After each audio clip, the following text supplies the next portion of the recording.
Well, today I'm down on our permaculture plot looking at the wonderful crops that we're getting this year.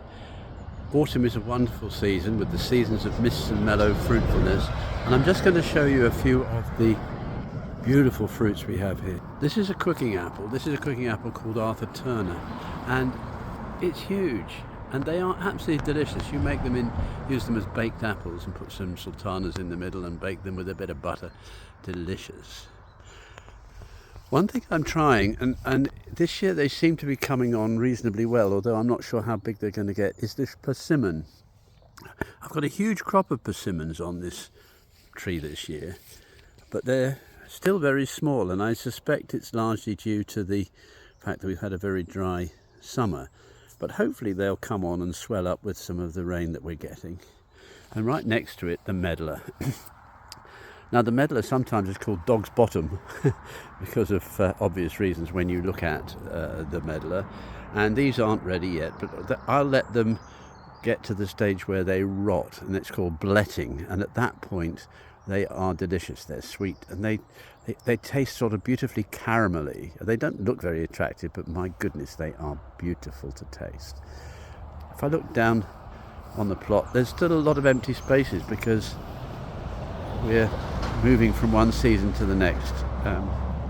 Keep a few flowers as well, just to keep things going. So it's a mixture. There's some beautiful dahlia there. Dahlias at this time of the year are coming really good. And then what else have we got here? Well, the sprouts are great this year, and also kohlrabi, and they're so pretty as well. Here's the kohlrabi, going to be a good feast soon. And then if we move over, there's some different apples. This one is called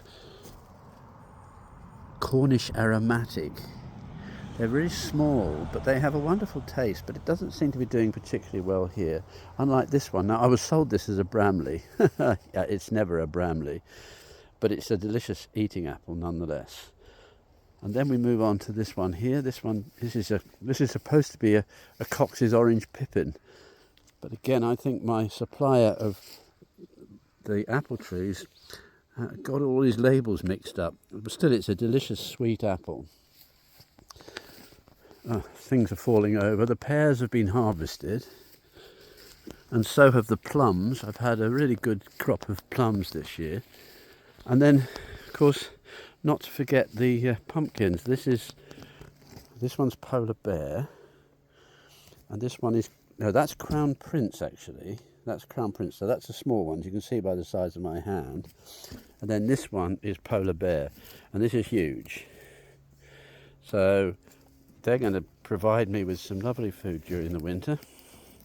The compost heap's looking good. Someone's abandoned the tromboncino del Bengo there. And then there's my little keyhole bed, which is empty at the moment, but will be filled up soon with new plants, new vegetables. Another beautiful apple here. They are really great this year. And look at that, fabulous. That one's got a hole in it, that's obviously fallen off. If they fall off, you don't throw them away. You can make them into apple pies or eat the bits that haven't been eaten. And the rhubarb seems to have a second wind at this time of the year.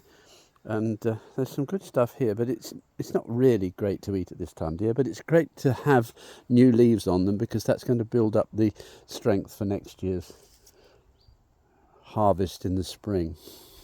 And believe it or not, underneath here is a herb spiral. It's got a bit out of control, so that's one of the jobs for this autumn. And with the community permaculture project, here we are looking over it again. We've got a polytunnel in the background, some beehives. And the great thing about permaculture is that you kind of let things get on with themselves a bit and don't interfere too much. Certainly don't do digging, and certainly don't do any use of chemicals. And then inside here we've still got some chilies and various things, and at the end there's this monster tromboncino del Bengo which has sort of taken over a bit, but it's been lovely, and we've had a lot of produce from this. So when you run a community project like this, people like to get involved, but don't force the issue. If people want to turn up, they can turn up, and everybody has their own skills, and we have a lot of fun on the plot.